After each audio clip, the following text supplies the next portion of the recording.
আমরা যত জীবন নির্যাতন হাইলাইটের শিকারে পরিণত হয়েছি, তখন আমরা কাউকে পাইনি। না পৃথিবীতে ঢুকতে পেরেছি, না এফডিসি কোথাও ঢুকতে পাই নাই, কোনো নাটকে পাই নাই। শুধু ঘরের মধ্যে ঢুকেছি এবং পার্টি অফিসের এখানে আসলে মাইর খেয়েছি। তারপরেও অনেক কিছু হয়েছে আমার উপর দিয়ে, অনেক জীবন নির্যাতন, আমার বাড়িঘর সবই চলে গেছে। তারপরেও কিন্তু আমি আপনাদের সাথেই আছি। আমি বিএনপিকে ভালোবাসি, বিশেষ করে আমাদের রাষ্ট্রপতি জিয়াউর রহমান, যিনি প্রথম আমি ক্লাস 6-এ যখন পড়ি গান করতাম তখনও আমার সাথে ওনার দেখা হয়েছিল, আর দেখা হয়নি। আমি তখন ছোট ছিলাম। তারপরে তিনি মারা গেলেন। এরপরে আমাদের 3 দিনের প্রধানমন্ত্রী বেগম খালেদা জিয়া, যিনি আপসীন নেত্রী, একদিনে বলেছিলেন আমার কাছে কেউ নাই, আমার কোনো জায়গা জমি নাই, আমি কোথাও যাব না, আমাকে যদি মরতে হয় এখানে বাংলাদেশে মরবো, বাঁচতে হয় বাংলাদেশে বাঁচবো।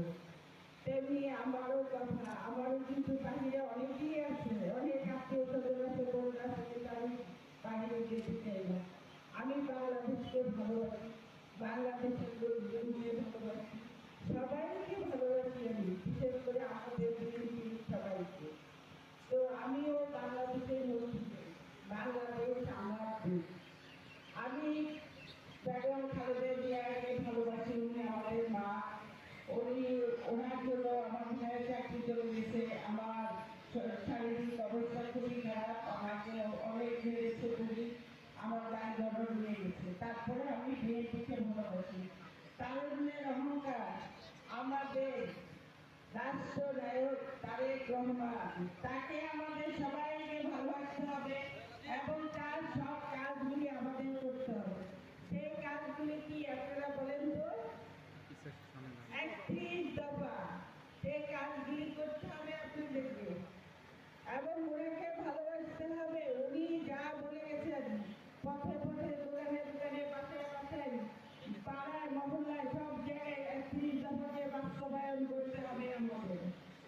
এবং উনি আসলে ওনাকে আমরা কি দিয়ে বড় করে আমরা বলতে পারি না, কারণ আমরা ওনাকে ভালোবাসি, আমরা খালেদা জিয়াকে ভালোবাসি, আমরা জিয়াউর রহমানকে ভালোবাসি, আর আমাদের বিএনপির সকল মানুষকে ভালোবাসি। আমরা আমাদেরকে সবাইকে ভালোবাসি এবং আমরা সেই ভালোবাসার মানুষের টানে আমরা সেই রাজনীতি ছুটে এসেছি। আমি অসুস্থ, তারপরেও আমাকে যখনই ডাকে, যেই ডাকে বিএনপির জন্য, আমি সেখানে ছুটে যাই। আমি জানি না কালকে আমি কতটুকু কী করতে পারবো, আমার কালকেও 4টা প্রোগ্রাম, আমি কতটুকু কী করতে পারবো আমি বলতে পারবো না। তবে আমার এখানে এসে দুপুরে আরেকটা প্রোগ্রামে ছিলাম, আমার খুবই ভালো লেগেছে। আপনাদের কাছে এসে, আপনাদেরকে দেখে আমার আরও ভালো লাগছে, আমার আরও ভালো লাগছে। আপনারা সবাই ভালো থাকবে, আপনাদের সবাইকে আমি মনের অন্তঃস্থল থেকে ভালোবাসি।